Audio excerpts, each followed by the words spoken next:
Sold to the highest bidder, Isabella stood exposed, humiliation seeping into her bones. Just as the final gavel was about to fall, the doors slammed open. A man, tall and cold, strode in, his eyes locked on her. £400, he declared, and the auction house went silent. The Duke's voice rang clear, and in a flash, he was lifting her from the platform, rescuing her from a fate worse than death. But why had he paid double the price? What did he really want from her? The answer would change everything. Hello, lovely. If you're enjoying this historic romantic tale, I'd be so grateful for a like or a subscribe. It helps me bring you more stories of love, longing, and history. And if you're up for it, tell me in the comments where you're watching from. I read every note, and it always brings a smile to my face. Chapter 1. The Auction. The wooden platform was cold beneath Isabella's bare feet. Each splinter, a small indignity added to the greater horror. She kept her eyes fixed on a water stain on the far wall of the auction house, anything to avoid the faces below, the men who studied her like livestock at Smithfield Market. 22 years of age, the auctioneer droned, his voice carrying through the smoke-thick air. Educated reads and writes, some French, unblemished skin, good teeth, pleasing countenance. A man in the front row, Mr. Garrett, she thought. Someone who had once dined at their table leaned forward with interest. Let's see her smile, then. Laughter rippled through the crowd. The sound wrapped around Isabella's throat like a noose. She did not smile. The air reeked of unwashed bodies, cheap gin, and something else, the particular desperation that clung to places where human beings were reduced to their monetary value. Rain drummed against the grimy windows, but inside, the press of bodies made the room stifling despite the October chill. Edward will care for you, her mother had whispered 2 years ago, her hand cold in Isabella's grip. Promise me you'll let him care for you. Isabella had promised. She had believed. What a fool she had been. The day after the funeral, Edward's mask had slipped. The concerned stepfather had vanished, replaced by a man whose eyes held calculation instead of compassion. Within a week, she understood. Her mother had been the shield, and now Isabella stood exposed to a man who saw her as nothing more than an inconvenience to be managed, or, as it turned out, sold. We'll start the bidding at £50, the auctioneer announced, snapping Isabella back to the present horror.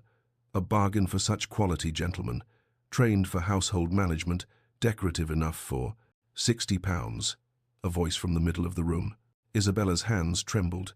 They weren't bound with rope, there was no need. The humiliation itself was binding enough, chains forged from shame and powerlessness. 75. Another voice, rougher. Her books had been sold first. The leather-bound volumes her father, her real father, Harold Worthington, had given her. Then her mother's jewellery, the few pieces that had survived Margaret's first marriage. Then the house staff, let go one by one until only old Mrs. Davies remained, weeping as she packed her things. £100. Mr. Grimshaw's voice cut through her memories. She knew him, Edward's primary creditor, a man whose business interests existed in the murky spaces where legality blurred. His eyes were hungry as they travelled over her, and Isabella felt her skin crawl. The bidding continued. 120, 150. Men called out numbers, reducing her entire existence to pounds and shillings. 3 days in the cellar had prepared her for this, Edward had said. 3 days in the dark with only bread and water, until she was too weak to fight when they came for her, until she understood that resistance was futile, that she had no choices left. £200. Grimshaw's voice rang with triumph. In the corner, partially hidden by shadow, Edward Worthington nodded eagerly. His face gleamed with sweat and relief. £200 would satisfy some of his debts, buy him time with the others. That his stepdaughter's life would be destroyed in the process clearly troubled him not at all. The auctioneer raised his gavel, the sound of it soon to fall like a judge's sentence. £200 from Mr. Grimshaw. Going once. Isabella closed her eyes. Whatever came next, she would endure. She would survive. She would. The doors burst open with such force that they slammed against the walls, the bang echoing through the suddenly silent room like a gunshot. Every head turned. A man strode through the entrance, rain glistening on his dark hair, his Hessian boots clicking against the warped floorboards with the steady rhythm of inevitability.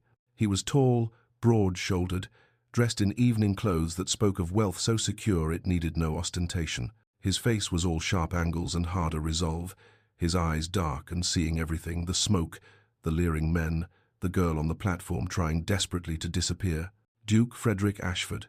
Even Isabella, isolated as she had been these past years, recognized him. Everyone knew the Duke of Ashford, the man who had vanished to the continent for 3 years and returned harder, colder, moving through society like a blade through silk. He did not pause, did not survey the room or acknowledge the shocked silence. He simply walked forward until he stood before the platform, his eyes finally meeting Isabella's. £400. His voice was clear, cold, final. Gasps erupted throughout the room. The auctioneer's mouth opened and closed soundlessly. Grimshaw half rose from his seat, face purple with outrage. In the corner, Edward's expression transformed from relief to greedy delight. Already calculating this unexpected windfall, the Duke climbed the 3 steps to the platform with deliberate precision. Isabella stood frozen as he removed his coat, fine black wool that smelled of sandalwood and rain, and something indefinably clean, a sharp contrast to the stench surrounding her. He draped it over her shoulders.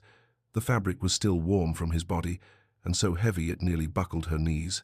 It fell past her hands, drowning her small frame, but it covered the thin shift that had been her only garment, covered the shame of her exposure. For the first time since being dragged from the cellar, Isabella felt almost human. The Duke's eyes met hers, and something flickered in their depths recognition, perhaps, not of her specifically, but of her humanity. And beneath that, rage, carefully contained, but burning nonetheless. "Can you walk?" His voice was gentler than she expected, though still edged with steel. Isabella tried to answer, but her throat had closed. She managed a nod. She took 1 step forward. Her legs, weakened by days in the cellar and the shock of the past hour, trembled violently. The platform seemed to tilt beneath her feet. Without hesitation, without asking permission, the Duke bent and lifted her into his arms, one arm beneath her knees, the other supporting her back. She weighed nothing to him, she realized distantly. Or perhaps he was simply that strong. Isabella should have protested, should have insisted she could manage. But she was so tired, and he was warm, and for the first time in 3 days, 3 years, if she was honest, she felt safe. He turned and walked through the crowd, which parted before him like the Red Sea before Moses. Men who had been calling out bids moments ago now could not meet his eyes. "Your Grace," Edward's voice rang out, too loud, too eager. He pushed through the crowd, hand extended. "A pleasure doing business with you. Perhaps we might discuss." The Duke stopped walking. The temperature in the room seemed to drop 10 degrees. "If you ever approach her again," he said, his voice soft but carrying to every corner of the auction house, "business or otherwise, I will ruin you so thoroughly your creditors will seem merciful. Am I understood?" Edward's face drained of color. His extended hand fell to his side. Yes, your Grace. Understood." The Duke did not acknowledge the response. He simply resumed walking, carrying Isabella toward the door, toward the rain, toward whatever came next. The last thing Isabella saw before they passed through the doorway was Grimshaw's furious face and Edward's fearful one, and she felt nothing. No satisfaction, no triumph. Only a vast emptiness where emotion should be. The night air hit her like a baptism, cold rain on her face, washing away the stench of the auction house. The Duke's carriage waited, black and imposing, a driver holding the door open with careful neutrality. The Duke climbed in with her still in his arms, settling onto the leather seat and arranging his coat more securely around her. Only then did he set her beside him, maintaining a careful distance. The driver closed the door. The carriage lurched forward. Isabella sat in the darkness, wrapped in a stranger's coat that smelled of sandalwood and safety, and tried to comprehend what had just happened. She had been sold. She had been bought. She had been rescued. But rescued for what purpose? Men did not pay £400, double the highest bid, for altruistic reasons. They did not carry strange women away from auction houses out of simple kindness. What did the Duke of Ashford want from her? She turned to look at him, to ask the question, but found him staring out the rain-streaked window, his profile harsh in the intermittent lamplight. His jaw was clenched, a muscle ticking in his cheek. His hands, which had held her so carefully, were now fisted on his thighs. He looked, Isabella realized with shock, furious, not at her, at the situation, at the world that had led to this moment. "Where are we going?" Her voice came out as a whisper, rusty from disuse. He turned to face her, and his expression softened almost imperceptibly. "Somewhere safe," he said. "I promise you that, at least. Somewhere safe." Isabella wanted to believe him, wanted to trust in the sincerity she heard in his voice, but trust was a luxury she could no longer afford. Still, she had no choice but to let the carriage carry her forward into the unknown. It could hardly be worse than what she was leaving behind. The rain continued to fall as London's dark streets rolled past the window, washing the city clean, or trying to, at least. Some stains, Isabella knew, went too deep for rain to reach. Chapter 2. Sanctuary and Secrets. The carriage rolled through London's rain-soaked streets in silence broken only by thunder. Isabella sat rigid against the leather seat, acutely aware of the Duke's presence across from her, close enough to be proper, far enough to be respectful. He had not touched her since settling her onto the seat, had not spoken since his promise of safety. She pulled his coat tighter around herself, breathing in the scent of sandalwood that clung to the wool. Her mind felt fractured, unable to process what had happened. One moment she had been standing on that platform, waiting for the gavel to fall and seal her fate. The next, she was here, rescued by a man she did not know, for reasons she could not fathom. Men did not spend £400 without expecting something in return. The thought made her stomach clench with familiar dread. Lightning illuminated the carriage interior, and she caught a glimpse of the Duke's face. He was staring out the window, his jaw tight, that muscle still ticking in his cheek. Anger radiated from him like heat from a forge, but she hoped it was not directed at her. The carriage finally stopped before a townhouse in Mayfair. Even through the rain and darkness, Isabella could see it was elegant, 4 stories of honey-colored stone, windows glowing with warm light. The kind of house she had lived in once, before her mother married Edward, before everything fell apart. The driver opened the door. The Duke descended first, then turned to offer his hand. Isabella hesitated before placing her trembling fingers in his. His grip was firm but gentle, steadying her as she stepped down onto rain-slicked cobblestones. The front door opened before they reached it, revealing a woman in her late 50s wearing a housekeeper's black dress and white apron. She had a round, kind face and eyes that immediately took in every detail: the Duke's coat, wrapped around a shivering girl, the bare feet, the haunted expression. "Your Grace, I wasn't expecting." She stopped mid-sentence, her expression transforming from surprise to shock to something softer. "Oh, you poor lamb." The simple kindness in those words nearly undid Isabella. She swayed slightly, and the Duke's hand moved to her elbow, supporting without grasping. "Mrs. Winters, this is Miss Isabella Worthington. She'll be staying with us.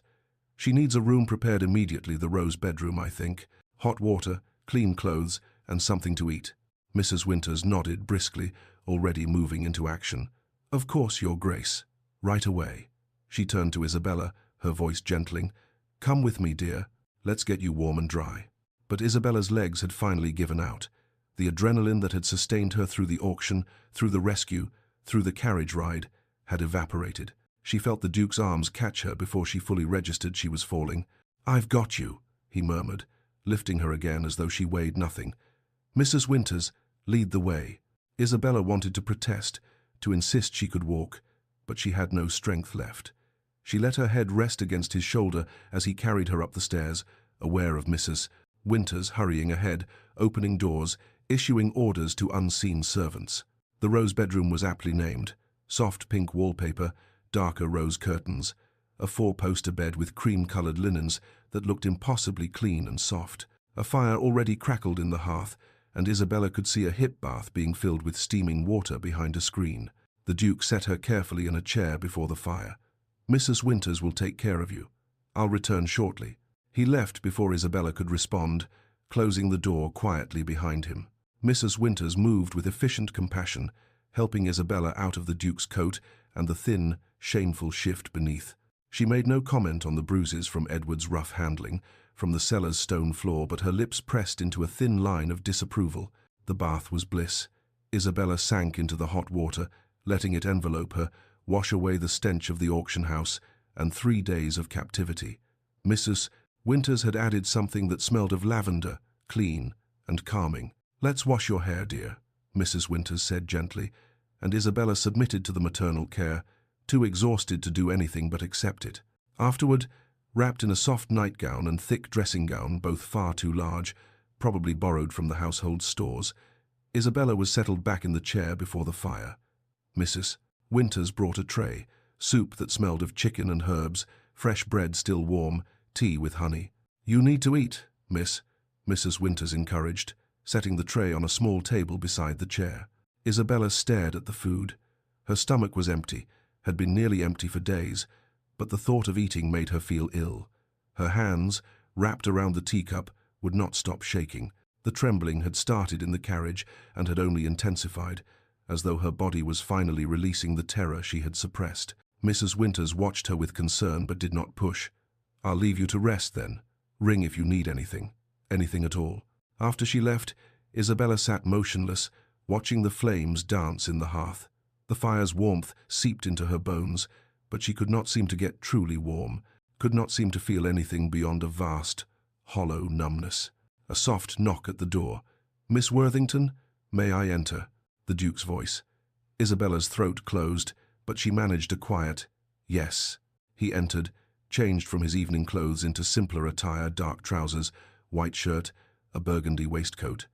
He looked younger, without the formal coat, more human. He carried 2 glasses and a crystal decanter of amber liquid. "You should eat," he said, noting the untouched tray. "But I suspect you can't. Not yet."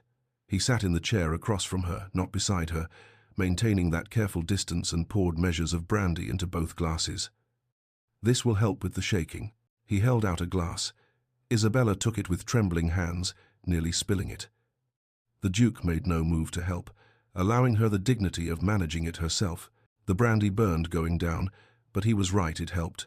A different kind of warmth, spreading from her stomach outward. They sat in silence for several minutes, the fire crackling between them. Finally, Isabella found her voice. It came out rusty, barely above a whisper.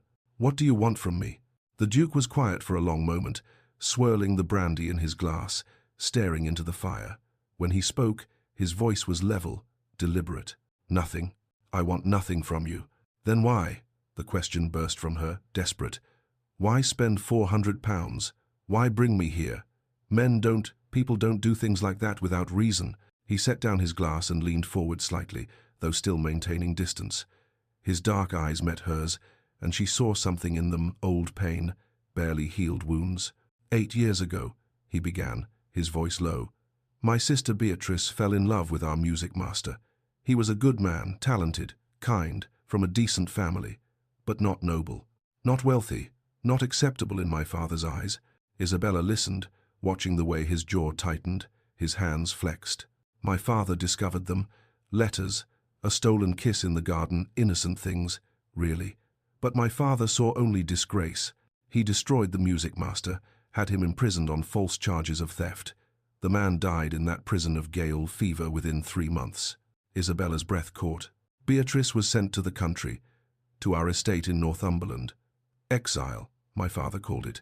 Protection from scandal. She was there 6 months before." He stopped, swallowed. "They said it was fever. The physician wrote it in his report, influenza, complications, very sad. But I knew better. I had received her letters. She died of a broken heart and my father's cruelty." "I'm sorry," Isabella whispered, the words inadequate but sincere.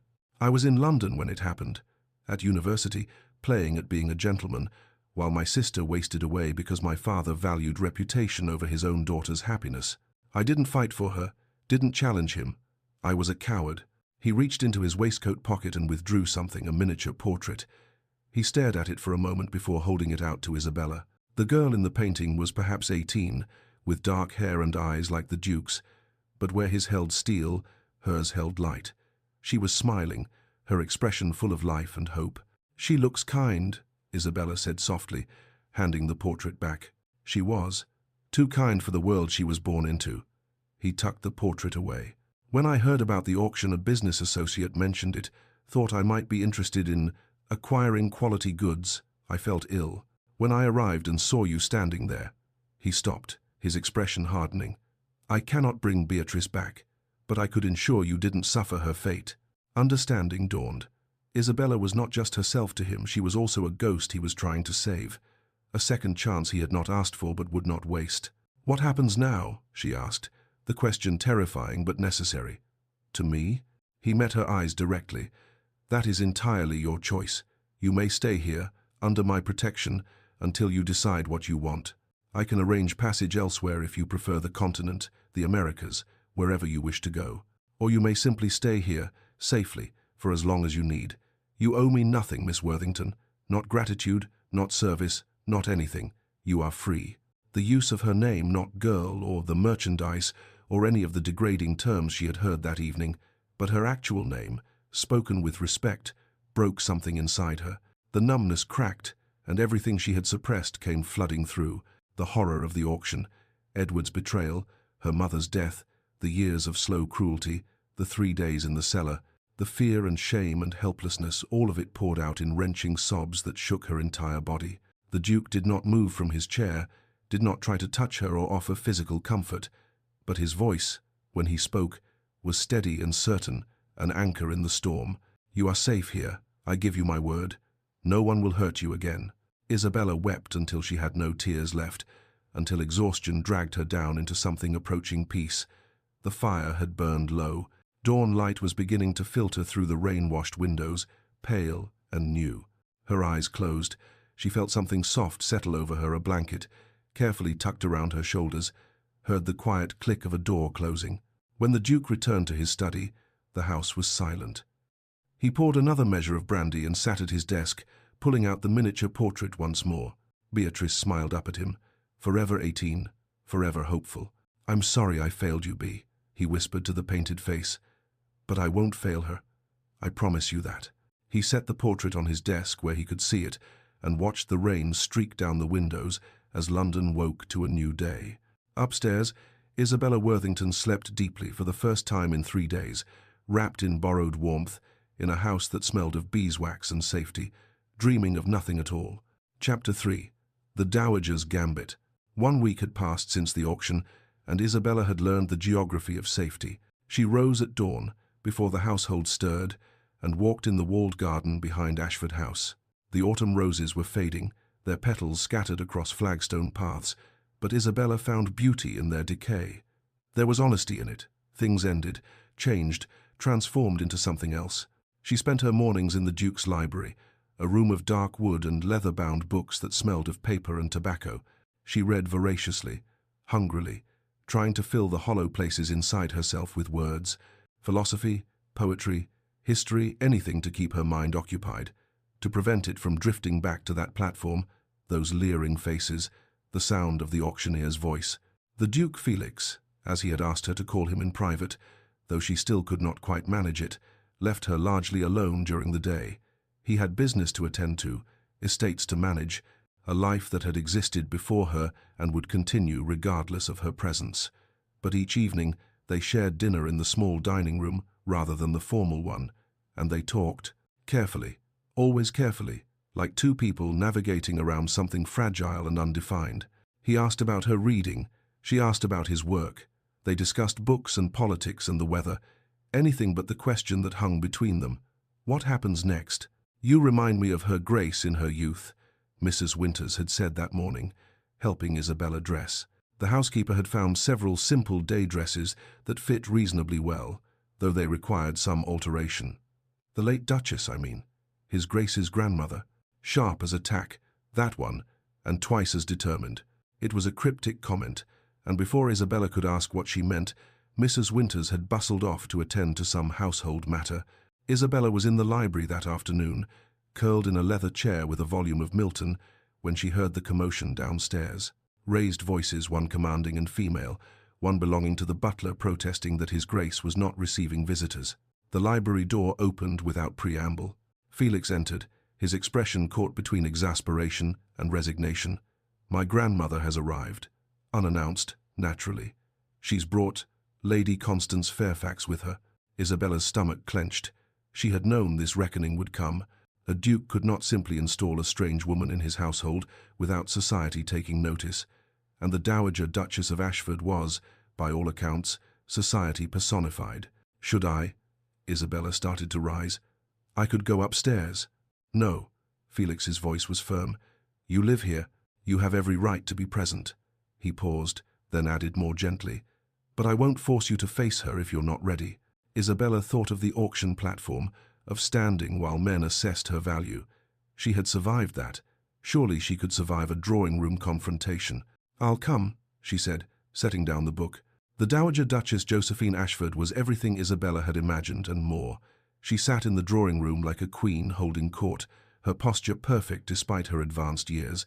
She wore dove-grey silk, her white hair arranged in an elaborate style that should have looked ridiculous but somehow appeared regal. Her eyes were the same dark shade as Felix's, but where his held banked rage, hers held calculation sharp enough to cut. Beside her sat a young woman who could only be Lady Constance Fairfax. She was breathtakingly beautiful, golden hair, porcelain skin, features arranged in perfect proportion. She wore a gown of pale blue that matched her eyes and probably cost more than Isabella's entire wardrobe had once been worth. Those blue eyes travelled over Isabella with barely concealed contempt. Frederick, the dowager's voice could have etched glass. How kind of you to finally join us. I've been sitting here for a full 10 minutes listening to your butler's excuses. Grandmother, Felix's tone was carefully neutral. What an unexpected pleasure, Lady Constance. He nodded to the younger woman, who smiled with practiced sweetness. Your Grace, Constance's voice was like honey over steel. It's been far too long. 3 years since you left for the continent? I was beginning to think you'd forgotten London entirely. The implication was clear, forgotten her entirely. There was history here, Isabella realized. Expectations, perhaps. Understandings that had been left unfinished when Felix had fled to Europe after his sister's death. Yes, well. The dowager cut through the pleasantries like a knife through butter. Shall we address the matter at hand? The entire ton is speculating, Frederick. You purchase a girl from an auction house and install her in your home. What precisely are your intentions? Isabella stood by the doorway, still unnoticed or perhaps deliberately ignored. She watched Felix's jaw tighten. My intentions, he said carefully, are to offer protection to someone who needed it. How charitable, Constance interjected, her smile never wavering. Though one does wonder what sort of woman ends up in such circumstances, surely there must have been some contributing factors. The implication was venomous. Isabella felt its sting even across the room. Women who were sold at auction must have deserved it, somehow must have been foolish or wanton or brought ruin upon themselves. Lady Constance, Felix's voice had taken on a dangerous edge. Enough. The dowager raised one elegant hand. Where is this girl? I wish to meet her. One cannot make assessments based on gossip alone. Felix's eyes found Isabella's across the room. She saw the question there she could still leave, still retreat upstairs, but something in her refused. She had been running, hiding, for too long. Isabella stepped forward into the light. I am here, Your Grace. The dowager's gaze fixed on her with the intensity of a hawk spotting prey. Isabella forced herself to meet those eyes, to stand straight despite the simple day dress Mrs. Winters had found her, despite her too pale face and the shadows that still haunted her sleep. Come here, child. Let me see you properly. Isabella crossed the room, aware of Constance's measuring look, of Felix's tension. She stopped at a respectful distance and curtsied not deeply, not obsequiously, but with the proper acknowledgement of rank. Closer. The dowager gestured impatiently. Isabella obeyed, standing before the older woman's chair. The dowager studied her with unnerving thoroughness, her face, her posture, her hands, everything. Your name? Isabella Worthington, Your Grace. Your family? My father, Harold Worthington, died when I was 8. My mother remarried Lord Edward Worthington. She passed 2 years ago. Education? I had a governess until I was 16. I read French adequately, play the pianoforte moderately well, and have studied literature and history extensively. How did you come to be at that auction house? The question was direct, brutal. Constance leaned forward slightly, anticipation in her eyes. Isabella could have lied, could have softened the truth, made herself more palatable. But she was so tired of pretending, of hiding. My stepfather accumulated significant debts through gambling and poor investments. When my mother died, I became inconvenient. He sold everything of value in the household, including eventually me, to satisfy his creditors. Silence. The dowager's expression remained unreadable. You were kept in the house during this time? Yes, Your Grace. Until 3 days before the auction, when I was locked in the cellar to discourage resistance. She heard Felix's sharp intake of breath, though she had not told him that detail before. Constance laughed, a brittle, crystalline sound. How Gothic, though one must wonder if such dramatic circumstances weren't somewhat embellished. Damaged goods often come with dramatic stories, I've found. Lady Constance, Felix's voice was ice, but Isabella did not look away from the dowager. I am not embellishing, my lady, nor am I minimizing. These are simply the facts of what occurred. The dowager leaned back slightly, something shifting in her expression. You have courage, child, and intelligence. These can be cultivated. She turned to Felix. Leave us. You as well, Constance. I wish to speak with Miss Worthington privately. Grandmother, Felix began. Now, Frederick. Constance rose gracefully, her smile fixed but her eyes furious. Of course, Your Grace. Come, Duke Ashford. Perhaps you can show me the gardens. I recall they were quite lovely. Felix hesitated, his gaze on Isabella. She managed a slight nod she would be all right. Finally, he left, Constance's hand possessively on his arm. When the door closed, the dowager gestured to the chair Constance had vacated. Sit, child. My neck aches from looking up at you. Isabella sat, her hands folded in her lap to hide their trembling. I will be direct, as I suspect you prefer it, the dowager began. My grandson has created a scandal by bringing you here. Society will tear you apart if given the opportunity. They will assume the worst, that you are his mistress, that you are a fortune hunter, that you somehow entrapped him. The truth of your circumstances will not matter to them. I know, Isabella said quietly. However, the dowager's eyes glinted, I did not become Duchess of Ashford by accepting society's limitations. I see something in you, Miss Worthington. Potential, perhaps, or simply stubbornness, which is nearly as valuable. She paused, studying Isabella's face. I propose this. You will come to my country estate. You will be educated in society's ways, proper deportment, conversation, all the ridiculous rules that govern our world. If you prove yourself capable, I will sponsor your re-entry into society. I will make you acceptable. Isabella's breath caught. It was more than she had imagined, more than she deserved. Why? The question escaped before she could stop it. Why would you do this for me? The dowager was quiet for a long moment, her eyes distant. Because I once knew a girl not unlike you. She had potential but no opportunity, courage but no advocate. I failed her. Her gaze sharpened, focusing back on Isabella. I won't fail twice. Isabella struggled to find words. I don't know what to say. Say yes or no. I have little patience for dithering. It's too much to ask of Isabella, Felix said, re-entering the room without knocking. Evidently, he had been listening at the door.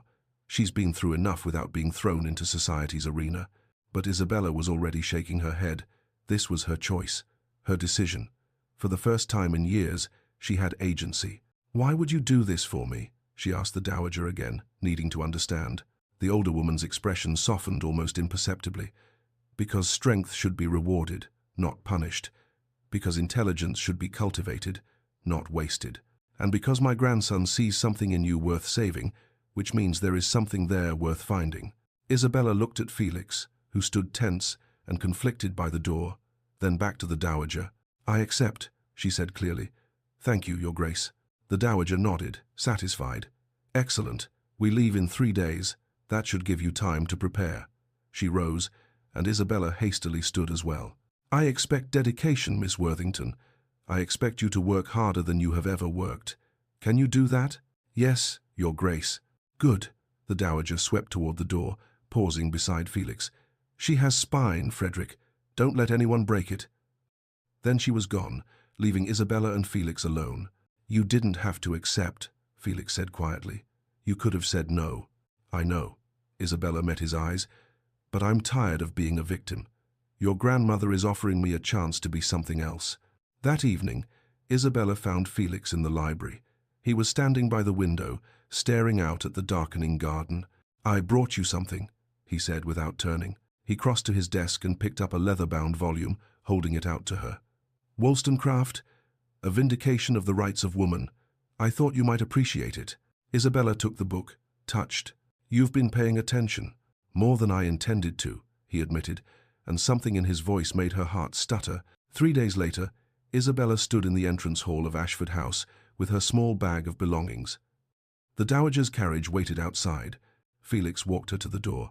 "If you need anything, if my grandmother is too demanding, or if you simply wish to return, send word. I'll come for you." "I'll be fine," Isabella said, with more confidence than she felt. "I know you will."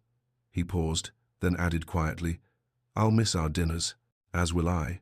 The dowager appeared in the doorway. "Come along, Miss Worthington. We have a schedule to keep." Isabella took one last look at Felix, standing in the doorway of the house that had become her sanctuary. Then she climbed into the carriage, and London began to fall away behind them. Neither of them acknowledged what they both already felt, that saying goodbye, even temporarily, hurt more than it should. Chapter 4. The Breaking Point. Ashford Park sprawled across the Hertfordshire countryside like a jewel in an emerald setting. The estate house itself was Elizabethan, all honey-coloured stone and leaded windows, surrounded by formal gardens that even in early spring showed signs of magnificent design. Isabella had arrived in late winter when everything was dormant, waiting. Now, 6 weeks later, the first crocuses were pushing through the soil, and she understood the metaphor all too well. She was being rebuilt from the ground up. Mornings began at 6 with Monsieur Archambault, the deportment instructor the dowager had imported from Paris. He was a thin, severe man, with an eagle eye for posture and a wooden pointer he rapped against furniture when Isabella's shoulders drooped even slightly. "Non, non, a lady does not slouch. The spine is straight, the shoulders back but relaxed. You are not a soldier, mademoiselle, but neither are you a sack of grain." Again. Isabella would walk the length of the ballroom with books balanced on her head, 3 at first, then 5, then an entire stack that threatened to topple with each step. Her neck ached constantly for the first week, but gradually the correct posture became natural, automatic. After deportment came dance lessons with Mr. Pemberton, a rotund master from London who played the pianoforte with surprising grace and called out instructions in a booming voice. 1, 2, 3, 1, 2, 3. Light on your feet, Miss Worthington. You are dancing with a duke, not wrestling a bear. Isabella learned the waltz, the quadrille, the cotillion. Her feet developed blisters that Mrs. Winters treated each evening with lavender salve. But Isabella was a dedicated student, absorbing everything with the hunger of someone starving. Each skill mastered was a small victory, a piece of armor against the world that had tried to destroy her. Afternoons were spent with the dowager herself, learning the intricate rules of society. Who could be acknowledged on the street and who required a formal introduction, the precise depth of curtsy for each rank, the art of conversation, how to be engaging without being forward, intelligent without being threatening, memorable without being scandalous. Society is a game, child, the dowager explained one afternoon in her private sitting room. A ridiculous, arbitrary game with rules that make no logical sense, but it is the game we must play, and we play to win. Isabella's natural intelligence shone during these lessons. She could pass the complex social hierarchies, remember the intricate family connections, understand the unspoken rules that governed every interaction. The dowager watched her with satisfaction and something that might have been pride. Lady Constance was also in residence at Ashford Park, ostensibly to assist with Isabella's education. In reality, she was a constant, needling presence, offering barbed compliments, making subtle corrections that undermined Isabella's confidence, positioning herself as the example of everything Isabella was not and never could be. "Oh, Isabella," she would say, her voice dripping with false concern, "you really must work on your vowels. That hint of, well, one can hear you didn't have proper instruction from childhood, but I'm sure with enough practice, no one will notice your background." The implication was always there. Isabella was common, inferior, playing at being something she could never truly become. By the 3rd week, the dowager declared Isabella ready for a small dinner party with local gentry. Nothing too daunting, she assured Isabella. Just 8 guests, an informal evening, a chance to practice her skills in a controlled environment. Isabella was terrified. She dressed carefully in a gown the dowager had commissioned pale green silk that brought out the color of her eyes. Mrs. Winters had come from London specifically to help with her hair, arranging it in an elegant style that made Isabella look older, more sophisticated. "You'll be wonderful, dear," Mrs. Winters assured her, fastening a simple pearl necklace borrowed from the dowager around Isabella's throat. "Just remember everything you've learned." The evening began well. Isabella was seated between a kindly baronet and a rector's wife, both of whom seemed genuinely pleasant. She managed the correct greetings, navigated the multiple courses without embarrassment, engaged in light conversation about the weather and the upcoming planting season. She was succeeding. She was proving herself. Then Constance struck. "Miss Worthington," she said during a lull in conversation, her voice bright and interested, "you must tell us about your family. The Worthingtons of... where was it again?" "I confess I cannot place the name in Debrett's peerage." The table fell silent. Every eye turned to Isabella. Her throat went dry. There was no good answer. The truth was impossible, but a lie would be exposed eventually. My family is not listed in Debrett's," she managed. "My father was Harold Worthington, a gentleman of modest means." "How interesting." Constance's smile was sharp as glass. "And you're coming out? Where did you make your debut?" I did not have a formal debut." A matron across the table, Lady Ashcroft, wife of a local magistrate, leaned forward with poorly concealed curiosity. "No debut? How unusual. But surely you were presented at some point. Who were your connections in London?" The questions continued, each one more pointed than the last. Constance had clearly prepared her allies well, coaching them on exactly what to ask.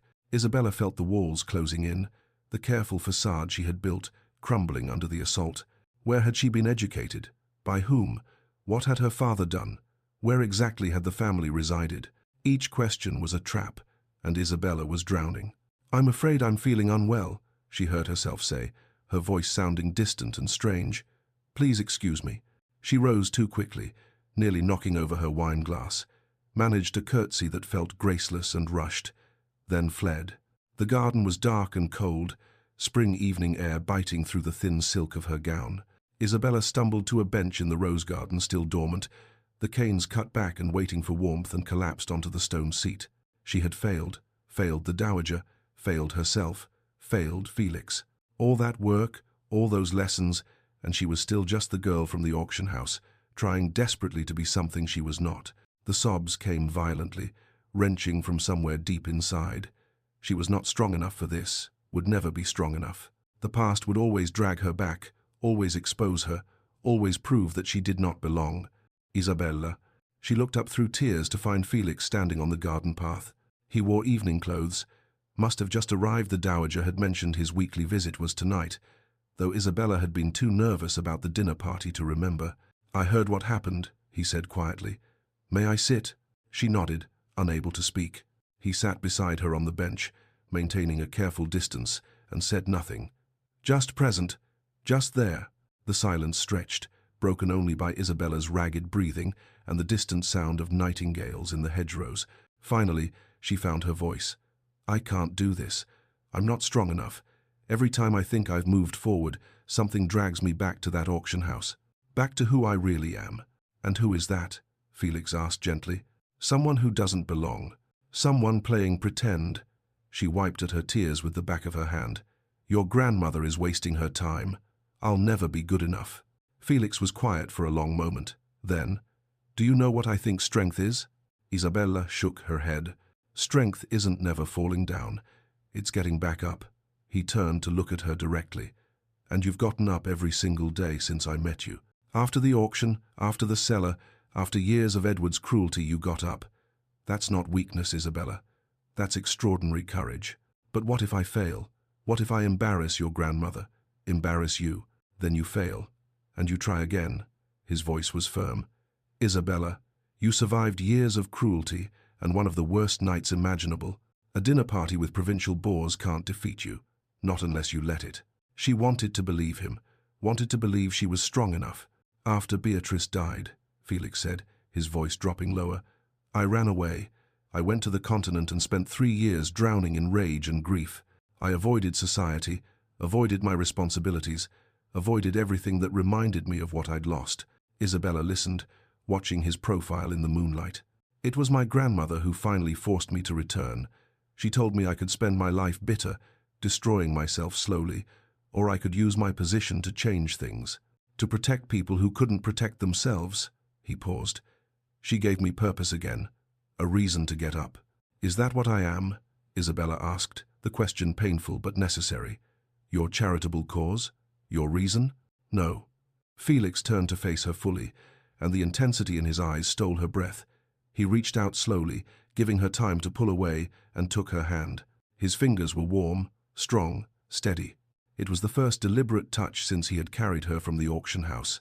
"You're the woman who asked me why I remain part of a society I despise," he said. "Who challenged me to be better. Who survived things that would have broken most people and still finds the courage to keep trying. You're not my cause, Isabella." His grip tightened slightly. "You're becoming my reason." The moment stretched between them, charged with possibility. Felix leaned closer, his gaze dropping to her lips. Isabella's heart hammered against her ribs. Then he pulled back, releasing her hand, the spell breaking. "We should return," he said, his voice rough. "Your lessons continue tomorrow." Isabella took a shaky breath, trying to calm her racing pulse. "Yes," she said, finding strength in his words, in his presence. "They do." The next morning, Isabella requested a private audience with the Dowager. She found her in the morning room, reviewing correspondence. "Your Grace, I need to speak with you about last night." The Dowager set down her letters. "I am already aware of Lady Constance's behavior. She will be leaving Ashford Park this afternoon." What? Did you think I didn't notice her sabotage?" The Dowager's eyes glinted dangerously. "That girl forgets her place. She was a guest here on sufferance, and she abused that privilege." "But I failed," Isabella protested. "I fled the dinner table like a coward. You removed yourself from a situation designed to humiliate you rather than creating a scene. That, child, is called discretion, a quality sorely lacking in Lady Constance." The Dowager stood, approaching Isabella with measured steps. "You were ambushed by a jealous woman using social warfare. The fact that you maintained any composure at all speaks well of you." "I don't understand. Lady Constance wants my grandson. She has wanted him since they were children, and she believed his absence on the continent was merely a delay in their inevitable union." The Dowager's smile was sharp. "She sees you as an obstacle, which means, my dear, you are succeeding far better than you realize." From that day forward, Isabella's education intensified, but something had shifted. She was no longer learning out of fear, but out of determination. Constance's departure had removed a constant source of undermining criticism, and Felix's words had given Isabella something she hadn't possessed before: belief in herself. Felix's weekly visits continued, and each one deepened the connection between them. They walked through the awakening gardens, discussing philosophy and politics. They sat in the library in comfortable silence, reading in adjacent chairs. They talked about everything and nothing, building something neither could quite name but both recognized as precious. 6 weeks after arriving at Ashford Park, Isabella stood before a mirror in her room, preparing for a larger gathering, a proper dinner party with 24 guests. Mrs. Winters had returned from London to assist, and now she stood back, surveying her work with satisfaction. "You look like a duchess," she said softly. Isabella studied her reflection. The woman looking back was elegant, poised, confident. She wore a gown of deep sapphire that complemented her coloring. Her hair was arranged in an intricate style. Her posture was perfect, thank you, Monsieur Archambault. But the real change was in her eyes. They no longer held the haunted look of the girl on the auction platform. They held determination. "I look like who I might have been," Isabella said slowly, "but I'm still who I am." Mrs. Winters smiled. "And who you are, dear, is more than good enough." That evening, Isabella descended the staircase to the drawing room where guests were assembling. Felix stood at the bottom, watching her approach, and the look in his eyes made her breath catch. "You're stunning," he said quietly when she reached him. "I'm terrified," she admitted. "Then we'll be terrified together," he offered his arm. "Shall we?" Isabella took it, feeling the strength in him, drawing on it while knowing she possessed her own. The dinner party was a success. Isabella conversed intelligently, danced gracefully, navigated every social pitfall with increasing confidence. When questions arose about her background, she had learned to deflect with grace and honesty. "My family circumstances are complicated, but I am grateful for the Dowager's guidance. It was not the whole truth, but it was enough." As the evening drew to a close and guests departed, the Dowager found Isabella in the library. "You did well tonight, child." "Thank you, Your Grace." "You're ready," the Dowager said. "Ready to return to London, ready to face society properly." Isabella felt a flutter of fear, but also excitement.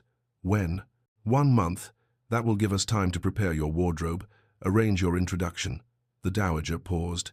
Are you ready for what comes next? Isabella thought of the auction house, of the cellar, of every moment that had led her here. Thought of Felix's words. Strength is getting back up. Yes, she said. I'm ready. Chapter 5. Convenient Lies. London in the spring was a revelation. Isabella had forgotten, or perhaps had never truly known, how beautiful the city could be when one was not trapped in it. The parks were lush with new growth, the streets bustling with life, the air filled with possibility rather than despair. She returned with the dowager to Ashford House, where Mrs. Winters greeted her like a returning daughter. Felix was away on business in Yorkshire, which Isabella told herself was a relief. She needed time to prepare, to settle, to transform herself from the student at Ashford Park into someone who could face London society. The dowager wasted no time. Within a week, she announced a ball in Isabella's honor. But Your Grace, Isabella protested, surely that's too much attention. Perhaps a smaller gathering. Nonsense. If we hide you away, they'll assume we're ashamed. We announce you to society properly, with all the confidence your position warrants. The dowager's eyes glinted. Besides, I haven't hosted a proper ball in years. I'm rather looking forward to it. The night of the ball, Isabella stood at the top of the grand staircase in Ashford House, her hands trembling despite Monsieur Archambault's lessons echoing in her mind. The gown the dowager had commissioned was a masterpiece cream silk with delicate gold embroidery, cut to perfection, making Isabella look elegant and refined without trying too hard. Ready? The dowager asked beside her. No, Isabella admitted, but I'll do it anyway. They descended together, and the ballroom fell silent. Every eye in the room fixed on Isabella, assessing, judging, speculating. She felt exposed in a way that echoed the auction house, but she forced herself to keep breathing, to maintain the posture and grace she had learned. Then the moment passed. The music resumed. People returned to their conversations, though Isabella could feel the weight of their curiosity. The evening unfolded like a dream. Men requested dances, young sons of peers, older gentlemen seeking conversation, even a viscount who complimented her French when she responded to his greeting. Women engaged her in discussion about books, music, the upcoming season, at the opera. Isabella was poised, charming, intelligent, without being threatening. She was succeeding. Felix arrived late, still in travelling clothes, having ridden hard from Yorkshire when he received word of the ball. Isabella saw him enter, saw the way he paused in the doorway, his eyes searching the crowd until they found her. The look on his face made her breath catch pride, certainly, but something deeper. Something that made her heart pound in a way that had nothing to do with nervousness about society. He watched from the periphery as she danced, as she conversed, as she navigated the intricate social waters, never approaching, never interfering, just present. But the whispers persisted. Who is her family, really? The dowager's charity project? I heard. She's lovely. But where has she been these past years?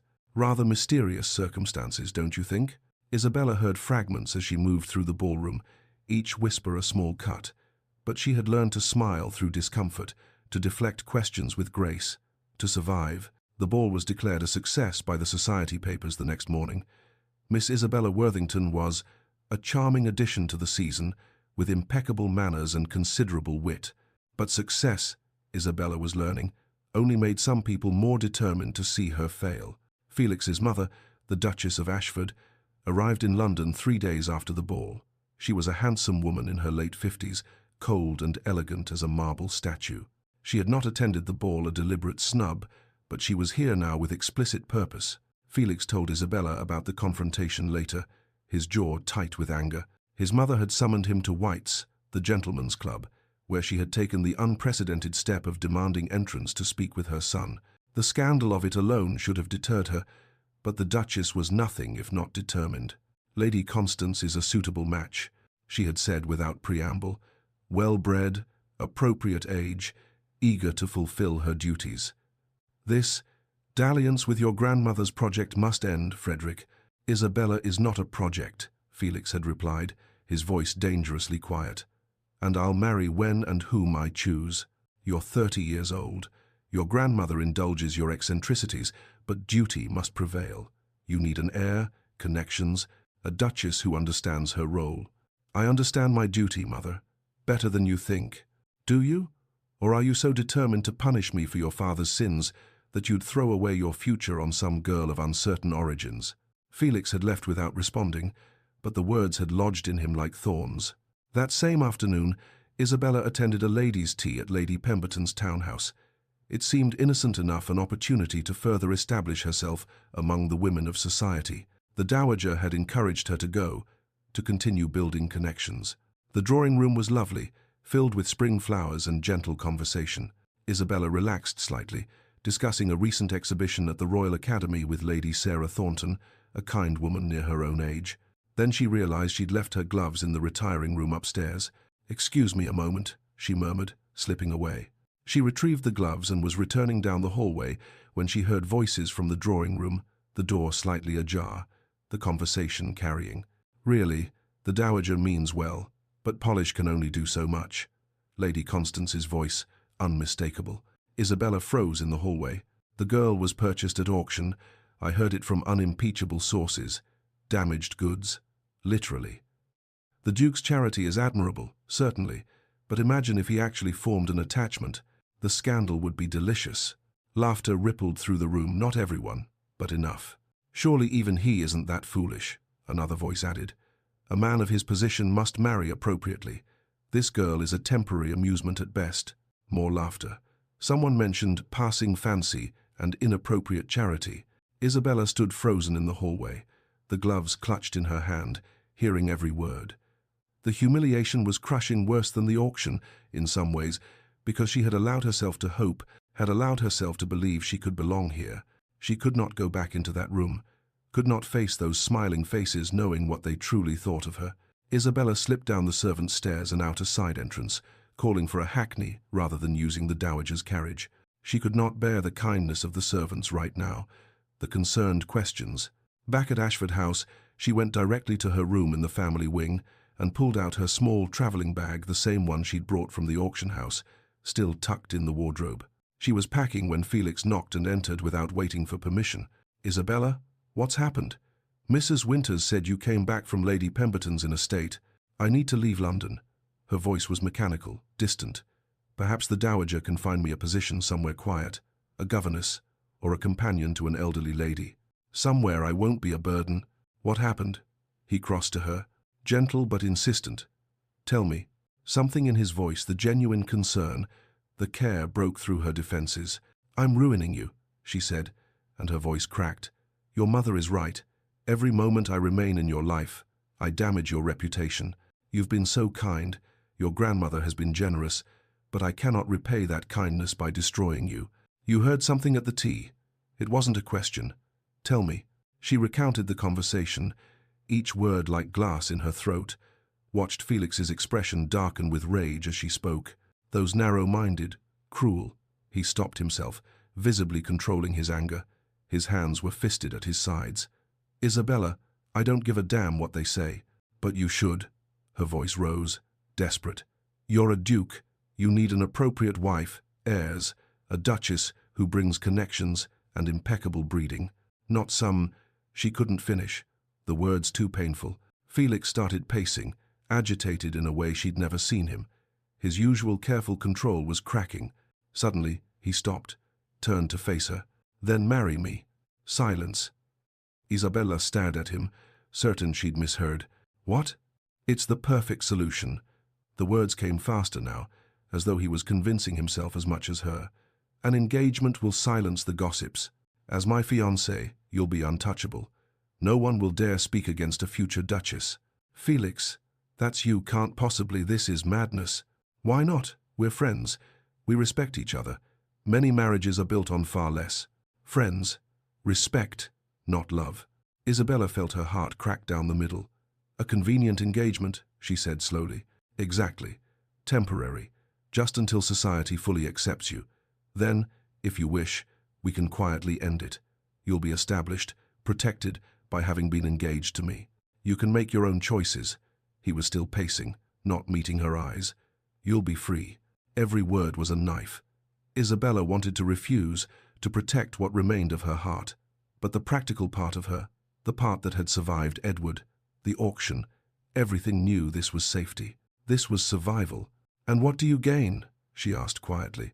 Felix finally stopped pacing, but he looked away, toward the window. "Peace from my mother's machinations, the satisfaction of thwarting people like Constance who think they can dictate my life." He paused, then added quietly, "And the pleasure of your company for a while longer." It wasn't a declaration of love, but it was something that made hope flicker dangerously in her chest. Isabella's pride warred with pragmatism. She should refuse, should walk away from this man who had saved her but could never truly be hers, should protect herself from the inevitable heartbreak. "This is madness," she repeated. "Perhaps." He finally met her eyes. "But will you accept?" The silence stretched between them, heavy with everything they weren't saying. Finally, Isabella nodded. "Yes, but Felix." She forced herself to say it, to set the boundary that would protect her when this ended. "When this ends, we part as friends. I won't cling or make demands. I won't become another obligation." "Agreed." His voice sounded hollow. They shook hands formally, like business partners sealing a contract. His hand was warm around hers, and Isabella felt the electricity of his touch travel up her arm. But she released him quickly, before she could do something foolish like, "Hold on." Both of them were dying inside. Both of them were lying about their true feelings, and both of them knew it. The engagement was announced the next day in the morning papers. Society exploded with speculation. Lady Constance was reportedly furious, though she maintained a gracious facade in public. The Dowager was satisfied she had seen this coming. Isabella suspected, had perhaps even orchestrated it. Felix's mother was coldly disapproving but said nothing publicly. A week later, Isabella and Felix attended the opera together, their first public appearance as an engaged couple.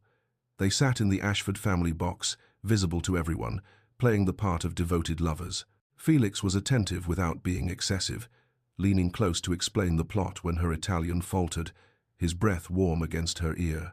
Isabella smiled and laughed at the appropriate moments, acutely aware of every eye trained on them. During the intermission, their hands brushed as they both reached for the opera glasses.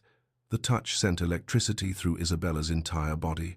She saw Felix's breath catch, saw something flash in his eyes, desire, longing, something real beneath the convenient fiction. But they both pulled away, both pretended not to feel it. Below them, society watched and whispered and speculated. The Duke of Ashford and his mysterious fiancée. A love match or something more calculated? Time would tell. As the lights dimmed for the second act, Felix's hand rested on the arm of his chair, inches from Isabella's. She stared at those fingers, remembering how they had felt wrapped around hers in the rose garden at Ashford Park. "You're becoming my reason," he had said. But that was before the engagement, before the lies, before they had both agreed this was temporary and convenient, and nothing more. Isabella turned her attention to the stage and tried to ignore the ache in her chest that felt remarkably like heartbreak. Chapter 6. Fractures and Revelations. The engagement settled over Isabella and Felix like a silk shroud, beautiful on the surface, suffocating beneath. In public, they were the perfect couple. Felix was attentive without being excessive, guiding her through drawing rooms with a hand at her elbow, bringing her refreshments at balls, engaging her in conversation that appeared devoted.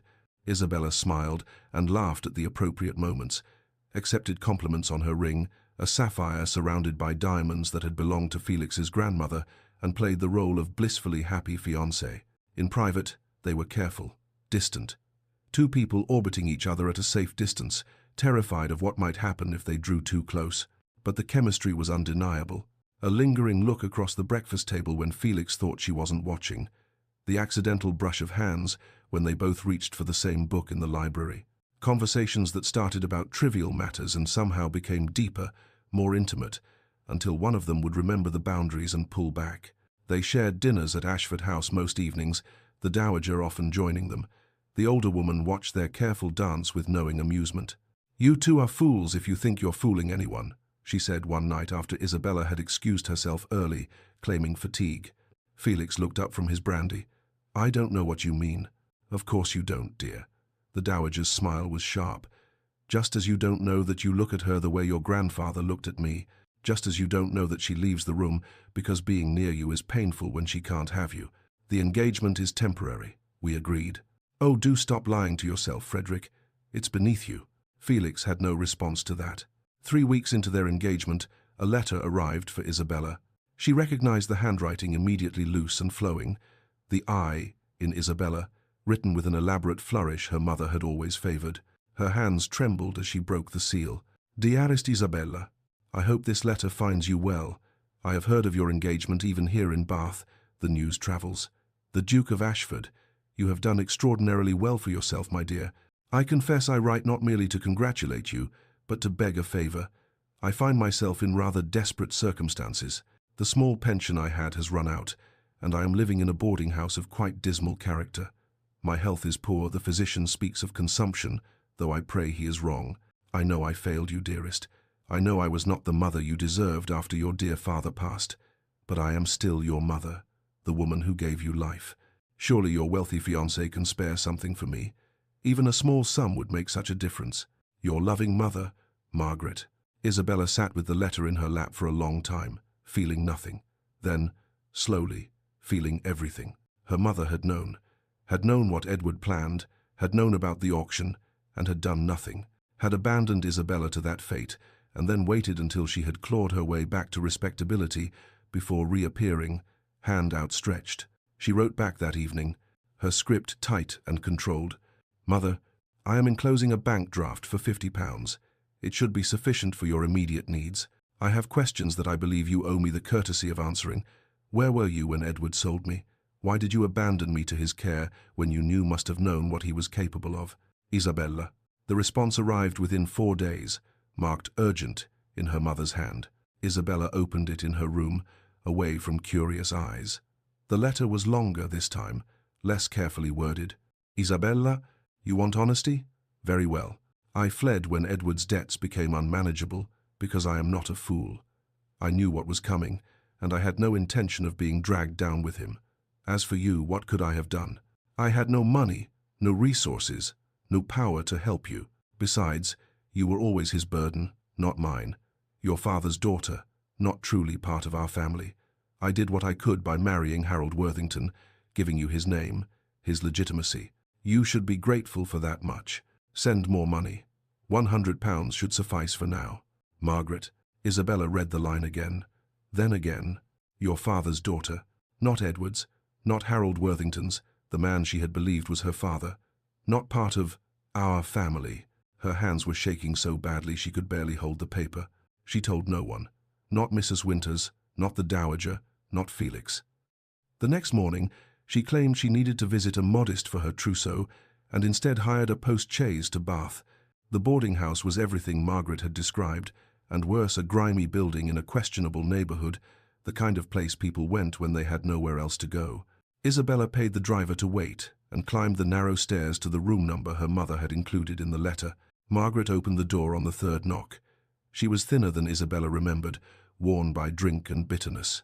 Her once beautiful face was haggard, her dress stained and mended. For a moment, mother and daughter simply stared at each other. Well, Margaret said finally, look at you. Quite the lady now, aren't you? Who was my father? Isabella's voice was steady, cold. Margaret smiled a bitter, ugly expression. Straight to it then. No pleasantries, no concern for your poor, suffering mother. Answer the question.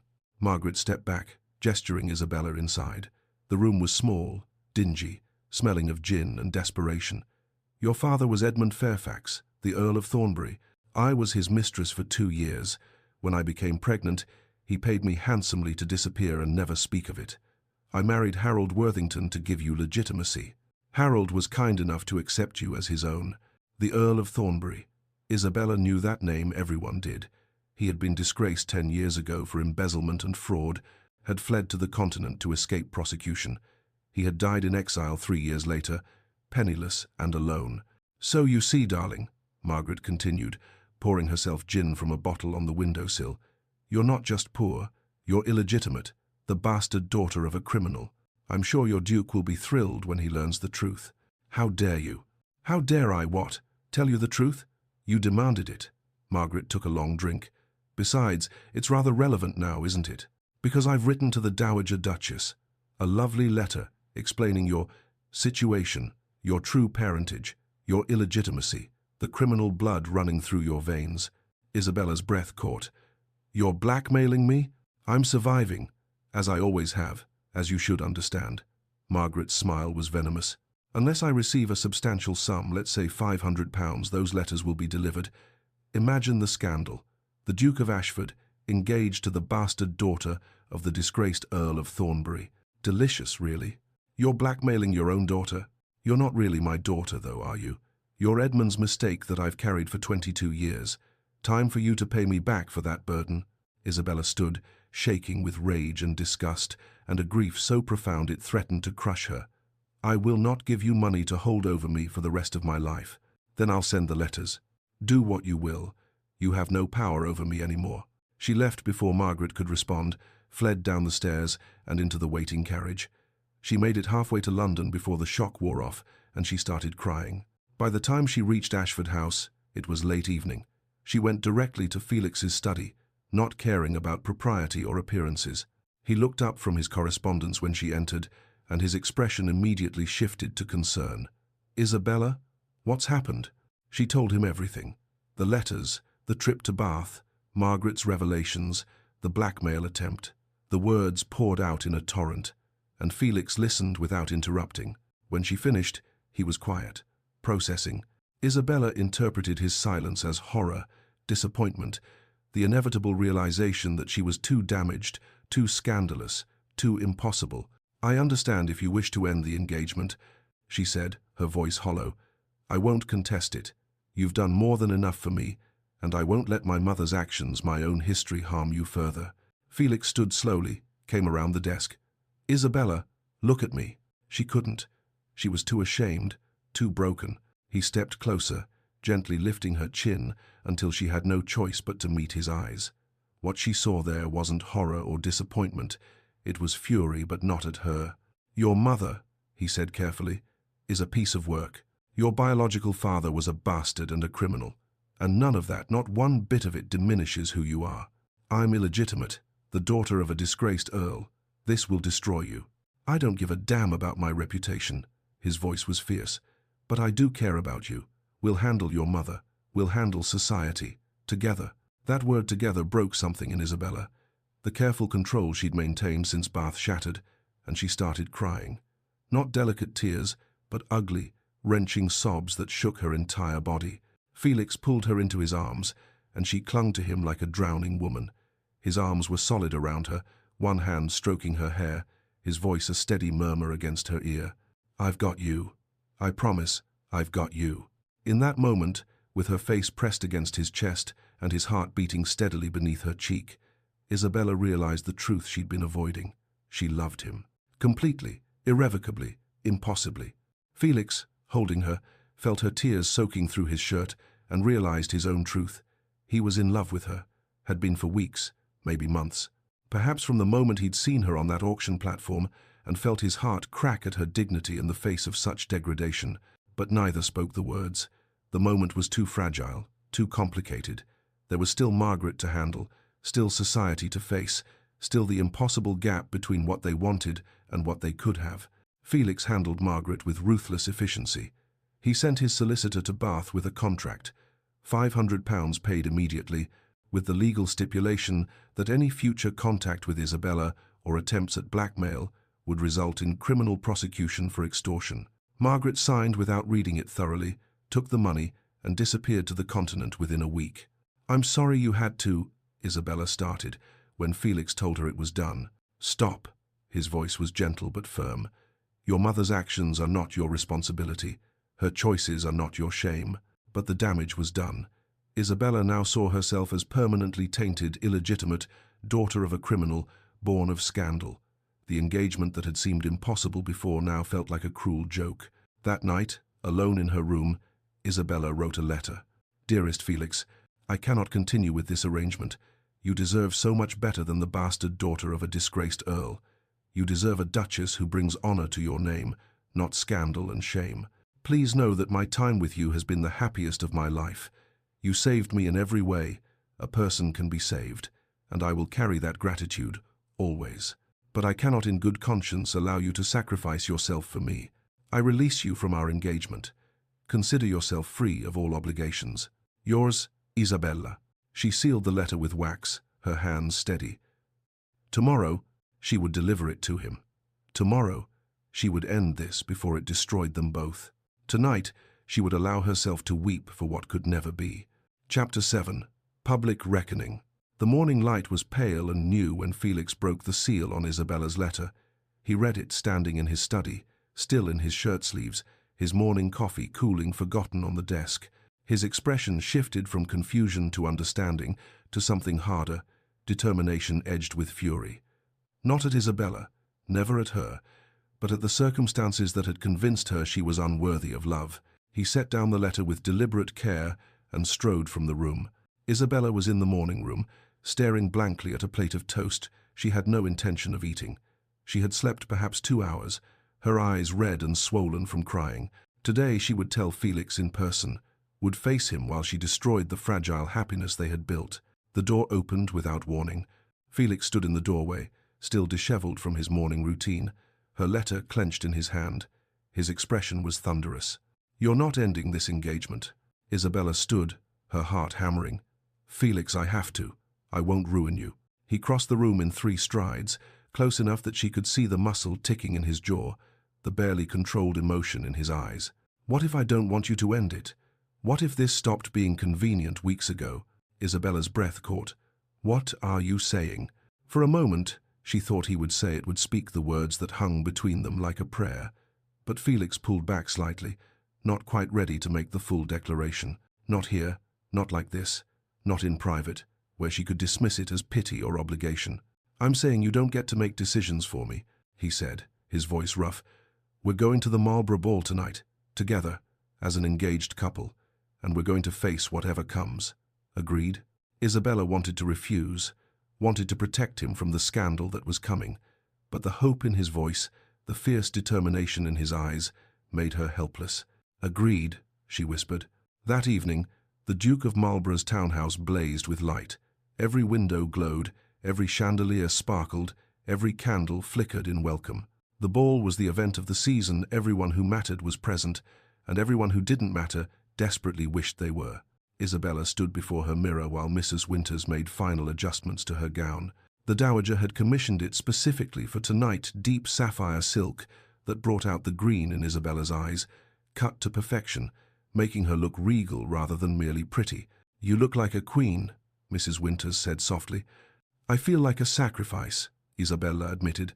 "Then hold your head high, dear. Sacrifices should at least have dignity."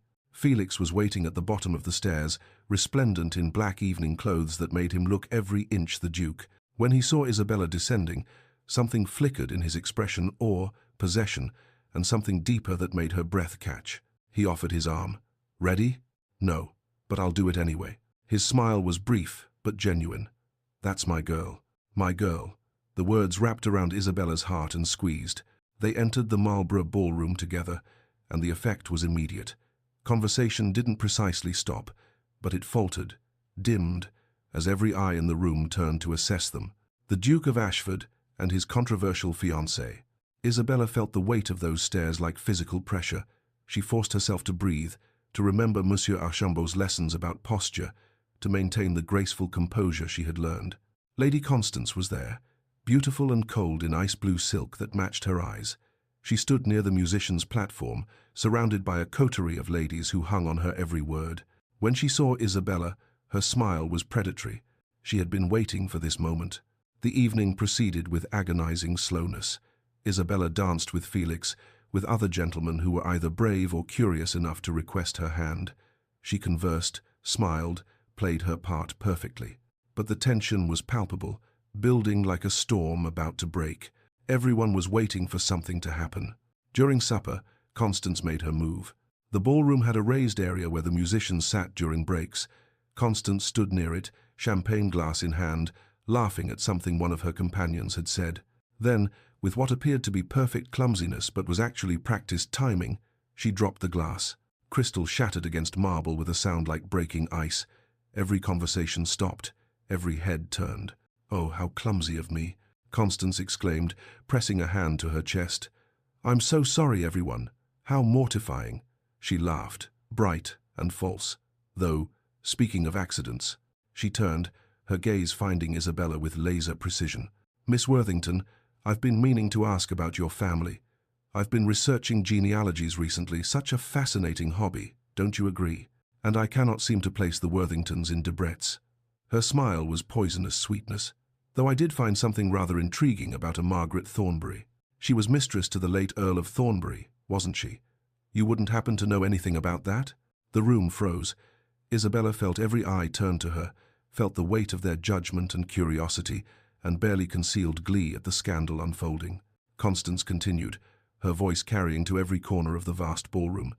The dates would suggest, well, it would suggest that any daughter of Margaret's might actually be the illegitimate daughter of a disgraced criminal. The Earl of Thornbury, embezzlement, fraud, died in exile. Can you imagine? Such a person attempting to enter our society, to marry a duke? This was worse than the auction. At least then, Isabella had been among strangers who meant nothing to her. Here, surrounded by the cream of society, exposed and humiliated in front of Felix's peers, his family, his world, this was a nightmare made flesh. The dowager started to stand, her face thunderous with rage. Felix's mother looked shocked. Around the room, whispers began to rise like a tide. But Felix was faster. He stood, took Isabella's trembling hand in his, and stepped forward into the center of attention. His voice, when he spoke, was clear and carrying a duke accustomed to being heard. Lady Constance, your research is as thorough as it is vindictive.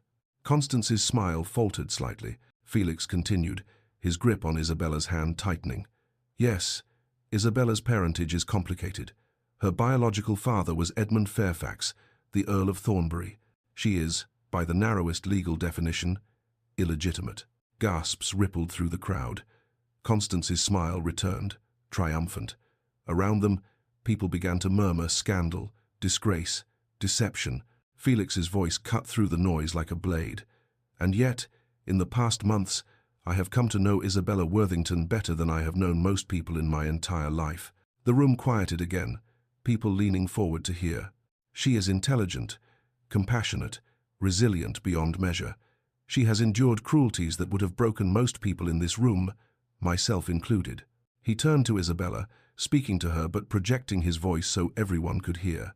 His eyes held hers with an intensity that made her forget the hundreds of people watching. She survived years of neglect and abuse at the hands of a stepfather who saw her as nothing more than property. She survived being sold at auction like chattel, yes, Lady Constance, that's the detail you left out. Isabella's stepfather auctioned her to pay his gambling debts. She survived her own mother's betrayal and blackmail, and through all of that, she remained kind. She remained hopeful. She remained herself. Isabella's vision blurred with tears. She tried to look away, but Felix held her gaze. He turned back to the crowd, his voice ringing with conviction. I have a title. I have wealth and position. I can trace my lineage back 12 generations, every one legitimate and properly documented. And not a single one of those ancestors, not one had half the character, half the courage, half the fundamental worth that Isabella Worthington possesses. The dowager was openly smiling now, dabbing at her eyes. Felix's mother looked shocked, but not, Isabella noticed with amazement, disapproving. Around the room, expressions were shifting, some still scandalized, but others thoughtful, moved. Felix turned fully to Isabella, his voice dropping to something more intimate, despite their very public audience. When I proposed our engagement, I called it convenient. I lied. He took both her hands now, heedless of propriety. There's nothing convenient about falling in love with you. It's been complicated and frightening, and the best thing that's ever happened to me. Isabella's eyes widened, tears spilled over, tracking down her cheeks. Felix, in front of everyone who mattered in London society, said the words he should have said weeks ago. I don't want a fake engagement. I don't want a temporary arrangement. His voice was fierce, certain. Isabella Worthington, illegitimate daughter, survivor. The strongest person I know, will you marry me? For real, forever. The ballroom was utterly silent. Even the musicians had stopped tuning their instruments. Hundreds of people held their breath. Isabella could barely speak through her tears. Felix, your reputation, what they'll say. Damn my reputation, he said, loud enough for everyone to hear. Answer the question. She saw everything in his eyes, love, determination, absolute certainty. He was choosing her, publicly, irrevocably, without reservation. "Yes," she whispered, then louder. "Yes, I'll marry you." Felix kissed her. Not a chaste engagement kiss, not a polite peck appropriate for public viewing. He kissed her like a man claiming his future, like a declaration of war against anyone who would try to separate them. His arms came around her, pulling her close, and Isabella forgot the audience, forgot the scandal, forgot everything, except the feeling of finally being exactly where she belonged. The dowager stood and began to applaud, her face bright with triumph and joy. Slowly, others joined her. Not everyone, Lady Constance fled the room. Several older matrons followed in righteous indignation, various scandalized guests made their exits. But enough remained, enough to matter. The music resumed, a waltz. Felix swept Isabella into his arms and onto the dance floor, and the world narrowed to just the two of them, spinning together while society watched and whispered and adjusted. "You really love me?" Isabella whispered against his shoulder. "Desperately," Felix murmured back. "Have for weeks, maybe longer. I was just too much of a coward to say it. I love you too. I think I have since you carried me out of that auction house. Then we're both fools who wasted time." She looked up at him, this man who had saved her and seen her and chosen her despite everything. "We have all the time now. All the time in the world," he agreed, and kissed her again, softer this time, a promise rather than a declaration. The ball continued around them. Society was divided, some scandalized beyond repair, some moved by the romantic gesture, most simply fascinated by the drama. But the declaration had been made, the choice announced, the line drawn. Late that night, after they had escaped the ball and returned to Ashford House, Isabella and Felix found themselves in the garden. The same garden where she had broken down after the disastrous dinner party, where he had first told her she was strong. "Your mother will never fully forgive me," Isabella said quietly, looking up at the stars.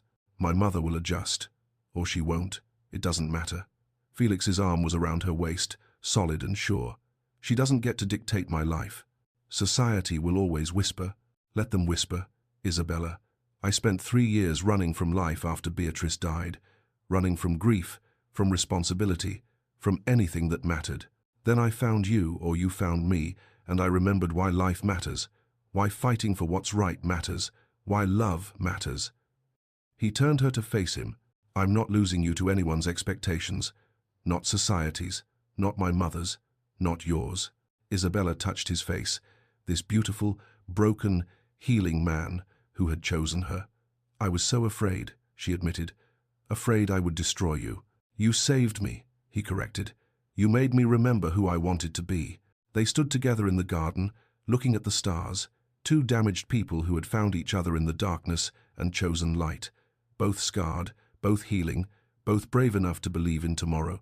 "Thank you," Isabella whispered. "For what?" "For seeing me, for choosing me, for loving me despite everything."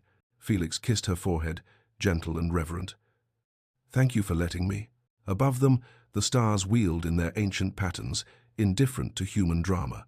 But here, in this garden, two people had made their stand against the world, and won. Chapter 8. Beginning Again. 3 months later, spring had fully arrived at Ashford Park. The gardens that had been dormant when Isabella first came here were now ablaze, with colour roses climbing ancient stone walls, wisteria draping the pergolas in purple cascades, beds of tulips and daffodils nodding in the gentle breeze. Isabella stood in the rose bedroom where she had first slept as the dowager's student, but everything was different now. Then she had been broken, uncertain, clinging to hope like a lifeline. Now, on her wedding morning, she was whole, not unmarked by what she had endured, but no longer defined by it. Mrs. Winters fussed with the wedding gown, cream silk with delicate lace at the sleeves and neckline, elegant in its simplicity. The housekeeper's eyes were bright with tears. "I knew from the first night," she said, adjusting the fall of fabric, "when His Grace carried you in, all protective and fierce, trying to pretend it was just charity. I told Cook, that man's found his match. And I was right." Isabella smiled, touching the older woman's hand. "You've been so kind to me, from the very beginning. It's easy to be kind to someone who deserves it, dear." A knock at the door, and the dowager entered, regal in pewter silk. She carried a velvet box. "May I have a moment with the bride?" Mrs. Winters curtsied and withdrew, closing the door softly behind her. The dowager approached, studying Isabella with those sharp eyes that missed nothing. "You look beautiful, child. But more than that, you look happy." "I am. Because of you. Because you saw something in me worth saving." "Nonsense. I simply provided opportunity. You did the saving yourself." The dowager opened the box, revealing a sapphire necklace the deep blue of twilight, surrounded by diamonds that caught the morning light. "Something borrowed. My late husband gave this to me when we married. I wore it when I defied my parents to become his wife." Isabella's breath caught. "Your Grace, I couldn't." "He was a second son," the dowager continued, as though Isabella hadn't spoken. "Considered beneath me by my family's standards. My parents wanted me to marry an earl, someone with title and position to match my own. But Robert—" her expression softened with memory. "He was the love of my life. Kind, intelligent, passionate about reforming the very system that would have kept us apart." Isabella understood now the mysterious past, the reason the dowager had helped her. "You were the girl with potential but no opportunity. I was lucky. My parents eventually accepted him, though it took years. But I never forgot how close I came to losing him to propriety, to other people's expectations." The dowager's eyes grew sharp again. "When I saw you, saw the way Frederick looked at you as though you were the answer to a question he'd forgotten he'd asked, I wasn't going to let history repeat itself." Isabella embraced her, this formidable woman who had become so much more than a sponsor. "Thank you for everything, for seeing me, for fighting for me." The dowager returned the embrace, brief but genuine. "Thank you for loving my grandson, for reminding him what it means to truly live." The chapel at Ashford Park was small and ancient, built of grey stone that had stood for 4 centuries. Spring flowers filled every available surface, white roses, purple irises, delicate sprays of cherry blossoms. Sunlight streamed through stained glass windows, painting the stone floor in jeweled colors. The guests were few but meaningful. Felix's mother sat in the front row, still reserved but with something softer in her expression than Isabella had seen before. Lord Thomas Garrett, Felix's closest friend, a man who had supported their relationship from the beginning, another soul disillusioned by society's cruelties, who had found purpose in fighting against them, stood beside Felix at the altar. And in the third row sat 3 women Isabella had come to know over the past months. Anne, rescued from domestic servitude to a brutal employer. Catherine, who had been promised in marriage to a man 3 times her age to settle her father's debts. Elizabeth, widowed and destitute, about to be evicted and forced into the workhouse. All of them saved by the Isabella Worthington Foundation for Women's Welfare, the project Isabella and the dowager had been building together. A refuge for women in desperate circumstances, funded by the dowager's wealth and Felix's resources, guided by Isabella's understanding of what it meant to need rescue. The women watched her with gratitude and hope, living proof that one person's transformation could ripple outward, could change other lives. The music began. A simple melody played on the chapel's old organ. Isabella walked down the aisle alone, no one to give her away, because she belonged to herself. She had insisted on this, and Felix had understood immediately why it mattered. He stood at the altar in dove grey, his dark eyes fixed on her with such love that Isabella felt it like a physical warmth. Lord Thomas smiled beside him, obviously pleased to see his friend happy at last. When Isabella reached Felix, he took her hands, and the vicar began the ceremony. The vows were traditional, the words worn smooth by centuries of repetition. But when it came time for personal additions, Felix's voice rang clear. "I vow to see you, always, not as you were or as society defines you, but as you are extraordinary." Isabella's voice was steady despite her tears. "I vow to stand with you, not behind you, to be your partner in all things, especially in changing the world that tried to break us both." When the vicar pronounced them husband and wife, Felix kissed her with pure joy, not just passion or possession, but the simple happiness of 2 people who had found home in each other. The reception was held in the gardens, beneath a canopy of wisteria. It was elegant but warm, nothing like the formal balls that dominated London society. Tables laden with food, champagne flowing freely, laughter and genuine conversation rather than pointed gossip. Felix's mother approached Isabella during the meal, drawing her aside to a quiet corner of the garden. "I owe you an apology," the Duchess said stiffly. "I was wrong about what Frederick needed. I thought duty and propriety would make him happy, would honor his father's memory. She paused, choosing words carefully. I've never seen my son truly happy until you. I was wrong about what he needed, wrong about you. It wasn't a warm embrace or effusive declaration, but it was genuine. Isabella accepted it for what it was. Thank you, Your Grace. That means more than you know. A servant approached with a silver salver bearing a single letter. This just arrived for Her Grace, the Duchess of Ashford. Her Grace, the Duchess of Ashford. The title still felt strange, too large for her to inhabit. Isabella opened the letter. The handwriting was unfamiliar, but the signature made her breath catch. Edward Worthington. Isabella, I heard about the wedding. I won't trouble you. I know I have no right to any part of your life, but I wanted you to know that I was cruel because I was weak. You deserved so much better than what I gave you. Congratulations on your marriage, Edward. Isabella showed it to Felix, who had appeared at her elbow with 2 glasses of champagne. He read it, his expression carefully neutral. How do you feel? Nothing, Isabella said, surprised by the truth of it. Is that wrong? No. Felix folded the letter and tucked it into his pocket. He doesn't deserve your hatred or your forgiveness. Nothing is exactly what he's earned. As afternoon turned to evening, the dowager stood to make a toast. Her voice carried across the garden, commanding attention effortlessly. I have lived a long life and seen much. I have seen love destroyed by propriety, crushed by convention, sacrificed to expectation. She looked at Felix and Isabella, her eyes bright. But I have also seen love defy the odds. Today, we celebrate not just a marriage, but a triumph. 2 people who refuse to let the world dictate their worth or their future. To the Duke and Duchess of Ashford. Here, here, Lord Thomas called out, raising his glass. Though I should add I've known Felix for 15 years, and I've never seen him smile this much. It's actually rather unsettling. I keep checking to make sure he's not ill. Laughter rippled through the guests. Mrs. Winters stood, wiping happy tears. To love, she said simply, the kind that sees us through. As twilight painted the sky in shades of rose and gold, Felix took Isabella's hand and led her away from the celebration, through the formal gardens to the rose garden, where they had shared so many significant moments. Do you remember the first time we talked here? Felix asked, settling beside her on the stone bench. You were convinced you'd fail. I remember you telling me that strength was getting back up. Isabella leaned against his shoulder, watching the sun sink toward the horizon. You gave me hope when I had none. I was a hypocrite, Felix admitted. I'd been down for 3 years after Beatrice died, and I hadn't gotten up. Not really. You're the one who showed me how.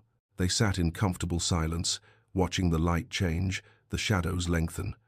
Finally, Isabella spoke, her voice thoughtful. Sometimes I still feel her. The girl on that auction block, terrified and certain her life was over. What do you tell her? Felix asked gently. That she was right, that life did end. But something better began, something she couldn't have imagined even in her wildest hopes. Felix took her hand, threading their fingers together. We've been discussing the foundation, but I have another idea. I want to use my position in the House of Lords to push for legal reforms, debtors' prisons, women's property rights, child welfare protections. You'd face significant opposition. Let them oppose. I have you. We'll face them together. Together, Isabella echoed, testing the word, finding it solid and true. I still can't quite believe this is real. Believe it.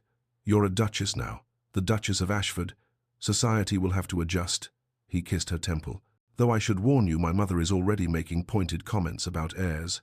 Isabella laughed, the sound bright in the gathering dusk.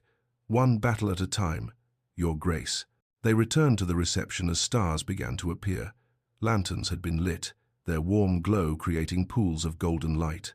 Music played, and Felix led Isabella in one final dance, just the 2 of them in the center of the garden, while their guests watched and smiled.